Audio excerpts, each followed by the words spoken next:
कि जेल से सरकार चलेंगी, अब फाइलें जेल में जाया करेगी क्या? सवाल ये है। देखिए ये आए थे नए तो ड्रामा हो रहा है, उसे देख रहा है। अगर मुझे एक वाक्य में कहना पड़े अरविंद केजरीवाल के घर के बाहर क्या हो रहा है, तो मैं कहूंगा it is celebration of corruption. जश्न भ्रष्टाचार बनाने की कोशिश आम आदमी पार्टी के नेता और आम आदमी पार्टी के कुछ मंत्री कर रहे हैं। ये कोई पहला केस नहीं है। बोए पेड़ बबूल का तो आम कहां से खाए, करे घोटाला शराब का तो आराम कहां से पाए। ये शराब के घोटाले का विषय है और कौन सी कोर्ट तक शराब का घोटाला नहीं पहुंचा है। कौन सी ऐसी एजेंसी है जिस एजेंसी ने इस घोटाले की जांच नहीं की है, और कौन सा ऐसा दिल्ली वासी है, कौन सा ऐसा हिंदुस्तानी है जो इस विषय के तथ्य से, इस विषय के फैक्ट्स से अनभिज्ञ है। हर व्यक्ति जानता है कि प्रश्न कोई आज से पूछा नहीं जा रहा है। विगत 3 वर्षों से अरविंद केजरीवाल जी से आम आदमी पार्टी से सवाल पूछे जा रहे हैं। सवाल नंबर 1, अगर आपकी एक्साइज पॉलिसी इतनी अच्छी थी जैसा कि आप बता रहे थे, तो आपने एक्साइज पॉलिसी को क्यों रद्द किया? क्यों उसे रद्द किया गया, इसका जवाब आज तक नहीं मिला। आपने कार्टेलाइजेशन शराब के पूरे तंत्र में कैसे आप लेके आ सकते थे? आपकी खुद की एक्साइज डिपार्टमेंट ने आपसे कहा था कि एक्साइज की पॉलिसी उचित नहीं है, शराब का कारोबार सरकार के हाथ में ही रहना चाहिए, प्राइवेटाइजेशन नहीं होना चाहिए। आपने उसे रद्दी के टोकरी में क्यों फेंका? खुद के सरकार के बड़े विभाग द्वारा दिया हुआ जो एडवाइस था उसे क्यों नहीं माना?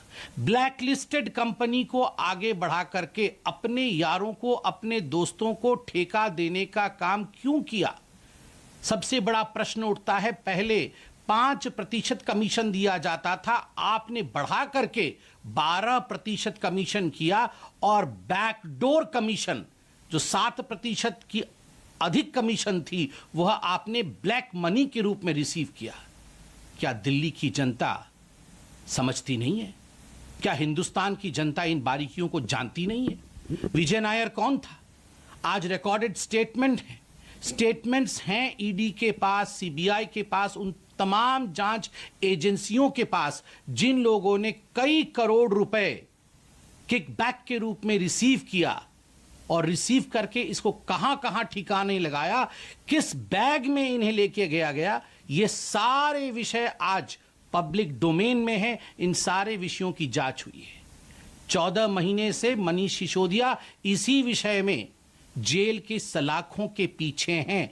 कोई ऐसा कोर्ट हिंदुस्तान में बाकी नहीं है जहां आम आदमी पार्टी और अरविंद केजरीवाल जी ने जाके झूठ का पुलिंदा फैलाने की कोशिश नहीं की हो। मगर उसके बावजूद किसी कोर्ट से मनीष सिसोदिया को रिलीफ नहीं मिला। संजय सिंह बड़े बड़े भाषण दे रहे थे, जेल के अंदर हैं, आज भी उन्हें रिलीफ नहीं मिला है। तथ्यों के आधार पर काम करती है कोर्ट, तथ्यों के आधार पर काम करते हैं ये जो जांच एजेंसी है। ये गेट के बाहर, घर के सामने बड़े बड़े वचन से, ड्रामा से कुछ नहीं होता है। अतसी जी कह रही हैं अरविंद केजरीवाल एक व्यक्ति नहीं है। ठीक है, संबित पात्रा को आप सुन रहे थे। धनेंद्र भारद्वाज बहुत देर से रिस्पॉन्ड करना चाह रहे थे। धनेंद्र जी, बीजेपी कह रही है कि कोर्ट से राहत नहीं मिली, एजेंसी तो अपना काम करेगी ही। जब एजेंसी काम कर रही है तो आप फिर आरोप क्यों लगा रहे हैं?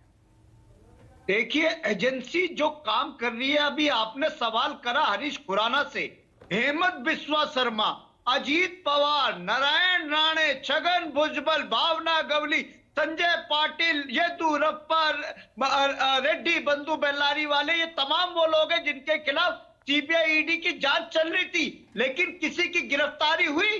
किसी को ईडी ने नोटिस दिया? 1 बार, 2 बार, 3 बार, 4 बार, 8 बार, 10 बार, 10 बार नोटिस सिर्फ अरविंद केजरीवाल को जाता है। और अरविंद केजरीवाल जी को जब पहला नोटिस मिला था तो अरविंद केजरीवाल जी ने ईडी को चिट्ठी लिख के ये पूछा था कि मेरे को आप किस हैसियत से बुला रहे हो, उसको बताओ। नो नोटिस ईडी ने दे दिया उसके बाद, लेकिन अरविंद केजरीवाल की चिट्ठी का जवाब नहीं दिया। आज भी ऑनरेबल हाई कोर्ट ने, दिल्ली हाई कोर्ट ने ईडी से पूछा कि आपके पास कोई एविडेंस है, आपके पास कोई सबूत है अरविंद केजरीवाल को अरेस्ट करने के, संबंध देने के? कोई जवाब ईडी के पास नहीं था। ऑनरेबल कोर्ट ने 22 अप्रैल की डेट डाली कि 22 अप्रैल तक ईडी अपना जवाब सबमिट करेगी।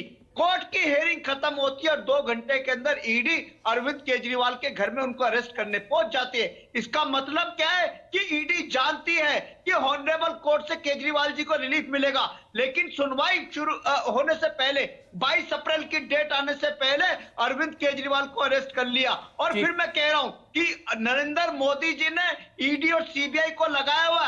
आज ईडी और सीबीआई नरेंद्र मोदी के शार्प शूटर की तरह काम कर